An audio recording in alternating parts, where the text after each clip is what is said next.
You're watching 5 Star Live. East Tennessee's #1 post-game high school football show. Live on location from the biggest game of the week. Live interviews from the winning coaches and players, along with highlights from other big games from around Tennessee. Your host, Jesse Smithy, with decades of experience covering high school sports, and his 5-star preps team will update you on games as they become final and will break down region outlooks and what's to come for your favorite football teams and top players. Now, get ready for the most comprehensive high school football coverage in Tennessee on 5 Star Live. Welcome in, everybody. It's 5 Star Live, the halftime report. We're in our playoff war room here at Gold Star Nutrition up in North Knoxville, and just an awesome establishment. My first look at it, your first look at it. What do you think of Gold Star Nutrition so far? I love it, man. If you need nutritional supplements, if you need the cryo therapy chamber, this is your place to be. They've got anything and everything that you want. And a guy that used to lift a lot of weights and all these guys in the athletic world, this is a place to come get your supplements. Yeah, and it's a veteran-owned establishment. It's a local business. You get out, support them. You get up I-75 North, you get off at Emory Road, go down to the right a couple miles, you turn on Dry Gap Pike, and you'll be right there. So Gold Star Nutrition. Jared Kidwell, one of the co-owners, as I mentioned in our pregame show, and I've been a supporter of 5 Star Preps for a very, very long time. So happy to be here tonight. Just an awesome place. And I'm thankful, too, because me and you aren't outside shivering right now. So I really appreciate them letting us come in tonight and be here. Hashtag blessed, as the kids would say. All right, let's take a look around the area. Some really big games on the docket tonight. People trying to jockey for better playoff seeding, some trying to move up into the playoffs. One of the games, though, that has a lot of people's interest out on Cedar Bluff, CAK and Webb. This is for a division championship, a region championship. We thought we saw that last week, but Webb pulled the upset of Chattanooga Christian, making this week's game against Webb a region championship game. And Kevin, J.D. Dunn did it last week. He's doing it again tonight. They got off to a 14-0 lead. Yeah, and we saw a great pass there by the quarterback for CAK. They're kind of getting off on the same track as they were last week with Grace. They've been able to throw the football and run the football, and we've talked about that. If their quarterback can stay healthy, he's had a knee issue earlier on in the season. If he can stay healthy, he's a good football player. He gives them 2 dimensions. Now, this really hurts, though, Jesse, when they're going down to score to go up 21-0 and or 17-0 with a field goal. You got to know there at the quarterback position, you cannot turn the ball over. You got to get 3. You cannot give the turnover up. Webb goes down, capitalizes on that mistake. It's 14-7. Remember, they start games at 7 o'clock out at Webb, so that game is now in the start of the fourth quarter. Still 14-7. CAK, I thought was just going to boat race them when they came out to that 14-0 lead, and J.D. Dunn is doing everything that he wants to do. Webb, though, showing a lot of fight tonight. Yeah, and I think if you're CAK, as well as they've played all year, they're undefeated, and we talked about this defense is legit, and we wanted to see that last week. There is a little concern if I'm the coaching staff from CAK that they have now for 2 weeks in a row come out strong, clicking on all cylinders, and then let a team back in the football game, or like last week with Grace, they didn't put them away as early as they could have. And you're going to have to be able to do that in the playoffs, especially late. You cannot give teams an opportunity to come back or stay in the football game. Let's take a look around the area. As we mentioned, we're going to try to update you guys throughout the night and keep kind of updating those brackets, and then come back when all the games are final. We're going to have playoff pairings. We're going to start breaking down a little bit of the first-round matchup with some analysis. But a key game in 3A, Pigeon Forge and Scott are vying for that 4th seed out of Region 2 3A. Pigeon Forge leads right now 7-0. Powell's just tacked on another score late in the first half. They lead South Doyle 35-21 in a shootout up on Emory Road, not too far from us. Yeah, and I don't. That's not really surprising to either one of us in the sense that we thought there's going to be a lot of points. Powell really needed to come back strong tonight and get back going. I think this is going to be a 4-quarter game. I really do. I think South Doyle's got a couple more scores in them, and I think they got to turn Powell over. They got to get turnovers against Powell because right now they have not been able to stop them at all. It was Powell 28-7, and then again it looked like they were going to kind of boat race South Doyle, but South Doyle got 2 quick touchdowns, made it a 1-score high-score game, had the football, looked like they might tie it up, but Powell kind of flips the script on them there. But one of the key things that I've seen out of Powell tonight in following this game, Kevin, is that Adarius Redmond, their star wide receiver who got all the offers in the offseason going into his sophomore year, the Tennessees, the LSUs, and all these things, he's not had a good year. He hasn't. But tonight, they've got him engaged. They got him involved in the offense, and you're starting to see that strength and that flex in the offense coming back for Powell. Well, and I think that's good for the coaching staff, because I think that's really got to keep guys interested in the game sometimes. I know some people are like, oh, they should always be interested. I mean, it's really hard sometimes when you're sitting out at receiver and you just run routes the entire game, you're blocking the entire game, you never touch the football. So Powell needs to continue to find ways, whether it's letting him run the ball, whether it's getting him some screens, throwing him the football, but getting the young man involved. And then I've also noticed tonight a little bit more of running the football, a little bit more of a commitment. So for Powell, that bodes well for them. In Region 2 5A, Sevier County and Carter battling for that final playoff spot in Region 2. Right now at halftime, Sevier County leads 24-14. Kind of been a back-and-forth affair with Sevier County throwing the football. Carter had the early lead, so that'll definitely be, when you talked about a four-quarter game earlier, really think that one could come down to four quarters. I love Sevier County's quarterback, and they got a couple players, but I'm actually really surprised by that score. Again, we've talked about all year of having some squirrely scores. I really like this Carter football team. They've got some pieces. If they can turn it around here in the second half, I think they're a good football team that could make a little bit of noise and be a scary opponent for a higher seed in the playoffs. We watched a little bit of this game so far tonight. Gibbs and Central. It hasn't been pretty. It has not been pretty. It's 9-7 at halftime, Gibbs. We've seen Gibbs, though, really commit to the pass game tonight and kind of at times really gut a really good Central defense, but having to settle for field goals. On the flip side, Central has had turnovers. They haven't taken advantage of opportunities. Central has to win this game tonight for a region championship.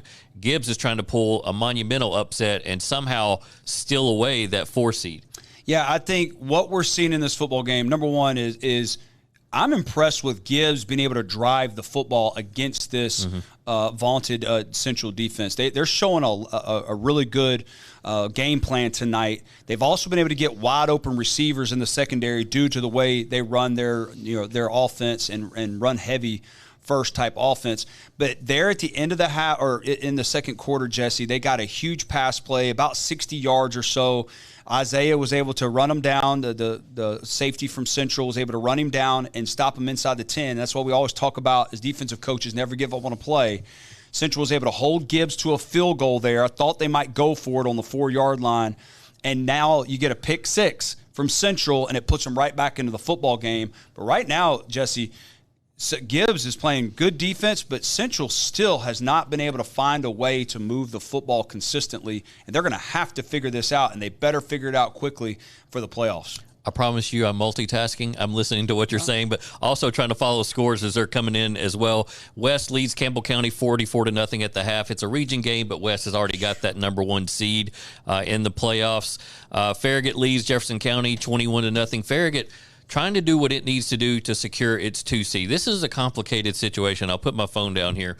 Since Alcoa beat Dobbins-Bennett last night, that created a 8-2 scenario. If Science Hill beats Bearden tonight, they'll be 8-2 as well. So that would bump Farragut down to a 3 seed and have to go on the road. And as well as they've played this year, to have to go on the road and face either McMinn County or Bradley Central, kind of a punch to the gut for Farragut because they've really figured it out. So Farragut's trying to take care of business. They're doing that against Jefferson County. It's 21-0. But then Farragut fans having to pull for their rival, Bearden, to knock off Science Hill. I think the last I saw, Bearden was trailing 14-7. That's just the wild scenarios we get here in the last week of the regular season. That's hard to do for a fan base, and you're right. I think we've talked about this, and I think it's not an understatement. I mean, you want to play at home. As much as you can play at home. Not only does it help your program financially, but it also helps your kids and everybody right here at home. You know your routine. You want home playoff games if at all possible. And another crazy scenario is down in Region 3, 3A with Loudon. Look, we talked with Jeff Herrig earlier in the week, the Loudon football coach, and he's like, I think we pretty much have the region championship locked up, whether we lose to Red Bank or not, because Red Bank hasn't been able to play X amount of games because of COVID. Well, wildness happened on Thursday night. McMinn Central, bottom-tier team in the region, knocked off Brainerd, top-tier team. That let Red Bank back into the region championship scenario tonight and back into the scene for the 1 seed. They lead Loudon at the half 13-0, and Loudon's undefeated season, a region championship that they thought they had, in jeopardy right now. Yeah, that's tough to kind of learn that. But at the end of the day, Jesse, I think your mindset always has to be that we want to win every football game, that we want to, especially late in the year. Sometimes a team who hasn't had a great year gets on that run. They get hot late. So you definitely don't want to go into the playoffs with a loss. That's a tough situation for them, but they got to find a way in the second half to make a comeback and get the victory. We talked about Gatlinburg-Pittman leading at the half 7-0 over Kingston. Those two teams fighting for a 2 seed out of Region 2-3A, and we knew it was going to be a low-scoring game with both of those teams, the way that they pride themselves on defense. So keep an eye on that game. Kingston really wants to host a playoff game bad. They haven't done that in community for a very long time. They trail at the half 7-0. And Halls and Seymour, the last score I got out of that was 11-8 halftime. Halls, which is kind of a surprising score. Halls has played so well in the second half of the season. Seymour winless on the year. We'll see how that could possibly affect the region standings if that carries out that way. Yeah, hopefully they're not reading their press clippings, and they've had a really nice run here to end the year. But I have a good feeling that Halls is going to take care of business in the second half. Sometimes it takes a little bit in the first half to get going. Quick update.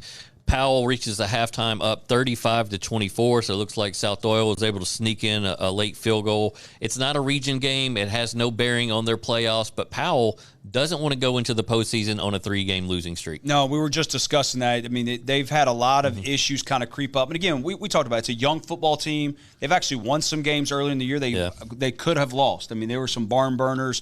But this is a young football team. They're going to have ebbs and flows. We've talked about with all the COVID situations with guys in and out and contact tracing. It's just been a tough year for everybody. But that you don't want, and you may have those runs where you may lose a couple of games, but you really want to be getting hot as you're going in. And we've already discussed a couple of their playmakers getting the ball tonight. That's good for them as they are trying to get an identity going into the playoffs and getting everybody on the same page and everybody excited to make that run that we all know that they can make. As for South Doyle, they're just going to play this game and then immediately run to their phones and start seeing what Gibson Central did and what Carter and Sevier County did. So Region 2-5A, at this point, halftime, very much still a mess. When we come back later on for the show tonight, the post-game show, hopefully we'll have all these TSSAA pairings ready for you, and we'll discuss those. And so thank you, Kevin Smith, for joining us on the Halftime Report. We'll see you later on in the night. And thank you so much to John H. Coleman for supporting this all year long. As we've said in our pregame show and all tonight during the show, it's cold outside. Yeah. And when you flick that thermostat up and something doesn't happen right and you're not getting hot air, give John H. Coleman a call. They'll be out to your house, take care of you and your family. So that does it for you guys. Yeah, well, I was going to say, too, don't forget about maintenance because if they'll come out before it gets cold or before it gets hot and take care of it for you so that you hopefully you don't have to make that emergency phone call. And we all know how much more it costs when it's an emergency. I need to do the maintenance so bad. Like, I'm one of those guys that'll just, okay, it's fixed, and then I just let it go until something breaks, and then I freak out. And then it's 10 degrees outside, and your family's ready to kill you. And thank you so much to Gold Star Nutrition who's letting us be in here so we're not out here shivering. And me and Jesse are trying real hard not to show you that our hands are, going crazy in the microphone. Yep. So good night all around so far. Come back after the games go final. We'll have some more highlights and more analysis right here on 5 Star Live, presented by John H. Coleman.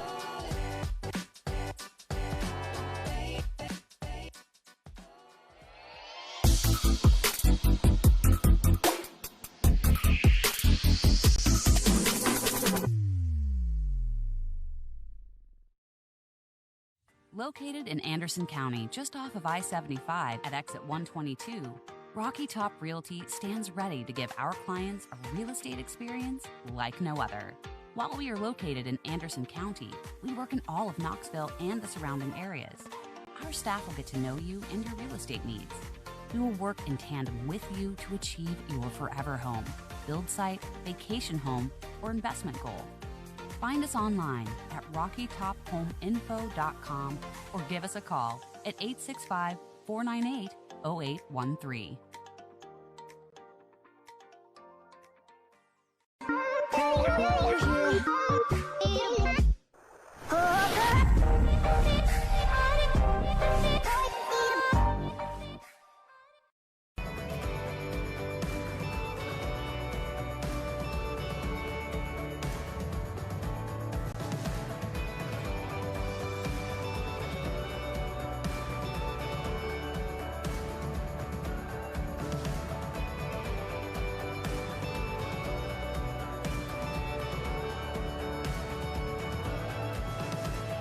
When you shop at Elliott's, your journey is our purpose.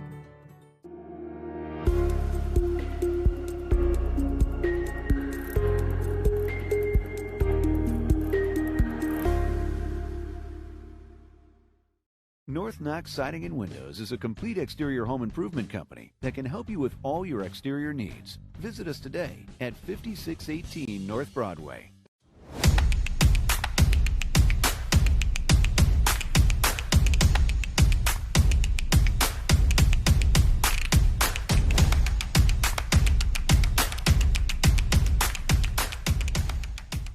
Since 1945, the John H. Coleman Company has been serving the East Tennessee area. We wouldn't have made it for 75 years without the experience and hard work of our quality employees. When it comes to heating and air conditioning, our goal is to make your experience stress-free, whether buying a new unit or servicing your current equipment. The way we do that is making sure you have the information you need to make the right decision. East Tennessee is our home, too. We've proudly served you for 75 years and look forward to serving you for many years to come. John H. Coleman Company, trusted since 1945.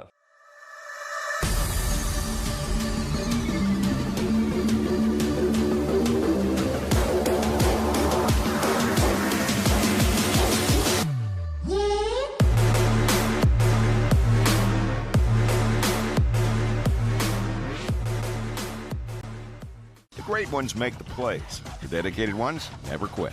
Weekend warrior or professional, all athletes get hurt. And when you do, Tennessee Orthopedic Clinic's comprehensive sports medicine team is ready to take you on. The power of results.